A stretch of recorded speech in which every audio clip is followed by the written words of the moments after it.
Hello everyone, and to all students of San Ildefonso National High School, I would like to introduce our capstone project titled Decision Support System with SMS Notifications of San Ildefonso National High School Guidance Office. This project purpose to easily streamline who student have violations. And now, I would like to introduce myself and my partner. My name is Mart Angelo Primia. You can call me Kuya Prims, and my capstone partner, Christian George Santos. And we are from Bulacan State Agriculture University. Before we start, I would like to thank Miss Grace Alvin M.D. Guzman, Guidance Designate Junior High School, for allowing developers to be her clients in this project development. So, before we start demonstrate of our system, didiscuss ko muna sa inyo yung aming survey questionnaires. So, please take this seriously. After namin ma-demo yung applications, please answer this survey. Our systems is Decision Support System and SMS Notifications. Please read the instructions, check, please indicate the levels of agreements with the following statement listed below. The scale is the following: 5 stronger agree, 4 agree, 3 neutral, 2 disagree, 1 stronger agree. Check the number from 5 to 1 to each statement based on your level of agreements. So 5 is being highest and the 1 is being lowest. So write your name, optional naman siya. So your email and designations, please click the user na lang, and your gender please, and your age. Then let's start. I forget guys na meron palang 4 divisions ang aming survey. Meron siyang performance, usability, security, user-friendliness, and the security. So, tara, start na tayo. So, dito guys, makita niyo sa desktop ko yung aming logo. Ayan, ginagalaw-galaw ko. So, start na natin. Makikita niyo dyan yung DSS, SNHS. Ayan, yung pangalan ng system. And then, makikita niyo na agad yung login form. And if wala pa kayong registered na account, click nyo lang yan, register and sign up. Then, fill up nyo lang tong guidance ID, last name and first name, and other informations needed in our system. So, since meron na tayong registered na account, hindi na natin kailangan mag-register ulit or gumawa ng bago. So, since kapag meron naman ditong forget password kapag nakalimutan yung password. So, ayan guys. So, papakita ko sa inyo yung sample ng OTP through email. Meron siyang option guys, SMS or email. So, ito yung sample. Ayan. Ito yung OTP. Let's go back to our system. So, entered natin siya. Yung email and password natin. Since since AA lang yung in-enter kong password kasi for testing lang naman siya. Kapag actual na, we are not the system is not allowing the single characters, single letters lang yung i-enter na email. Hindi siya pwede, hindi siya acceptable. Kailangan with .com sa dulo. So, next is, ayan, the system has the dashboard for viewing the whole summary report ng system. Ayan.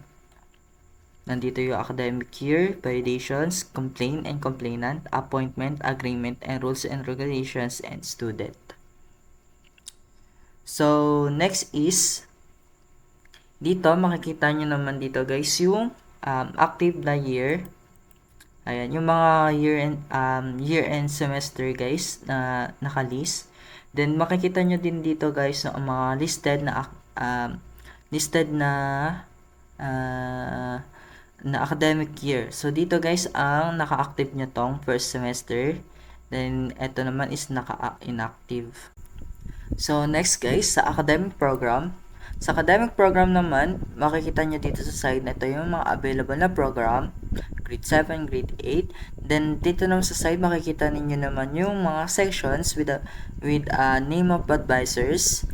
Yan, pwede din siyang mag-add ng program, ng sections and programs. Yan, you can view the both, and you can view the specific programs and specific sections. Next is, let's go to school policy. Dito sa school policy naman guys, makikita ninyo dyan yung mga listed na policy ng school. Tapos, pwede din siyang mag-view ng major and minor lang. Ayan, puro minor lang. Ayan. Kapag sinelect naman na yung all, makikita naman na lahat. Yan, sama-sama na. Tapos, sa policy, pwede kang mag-add ng policy. Pwede ka din mag-add ng new consequences.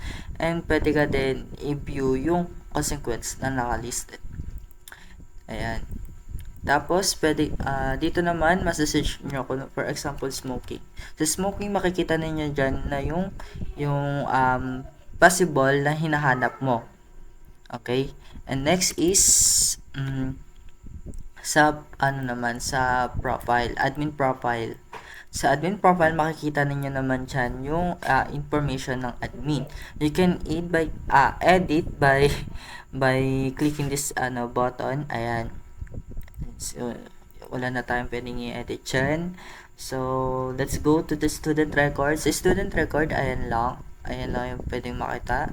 Since wala pa tayong naka-record na estudyante dyan, ito lang muna yung sample na pwede kong ipakita sa inyo. So, pwede kang mag-add through dito sa system. Then, ito, refresh button. Next is complaints. Dito sa complaint, makikita nyo dito yung complainant and the offendant. Yung nagsusumbong and yung sinumbong. Kung sino yung sinumbong. Pwede mo din siyang i-edit. Ayan. Nakapaglagay na tayo kanina, and you can view the complainant informations, and then you can add here the new complainant, and for example lang yan guys. Ayan. Okay, kapag save naman natin, ayan, magkaka-error siya, ibig sabihin, and then following field are empty. So ayan, empty daw yung location, description, at saka yung file's name. Ayan, ito yan guys. Next is the violations. The violations, since meron na tayo na so pwede mo siyang i-edit. So try natin siyang i-delete. Ayan. Tapos add tayo ng panibago. Tapos view dependent. Click lang natin to. Tapos kapag tama information na nakuha natin, check lang natin siya. Submit, and then kapag yung validation natin is unauthorized. Unauthorized. Kapag unauthorized guys, makikita nyo na agad dito yung yung possible sanction or possible na violation niya. So, for example is etong failure to attend without cause. So, ang description niya is hindi umattend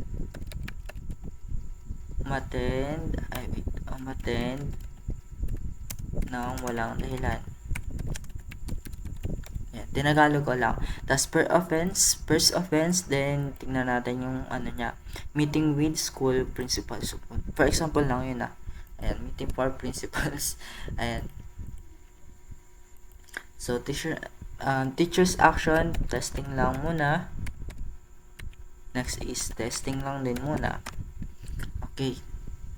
So, save natin. Tapos, successfully recorded. Ayan. Tapos, back na natin. So, makikita na natin siya dito. Ito. Ayan, makikita. Tapos, pwede na natin view the information, student informations, guardian informations, violations informations, consequence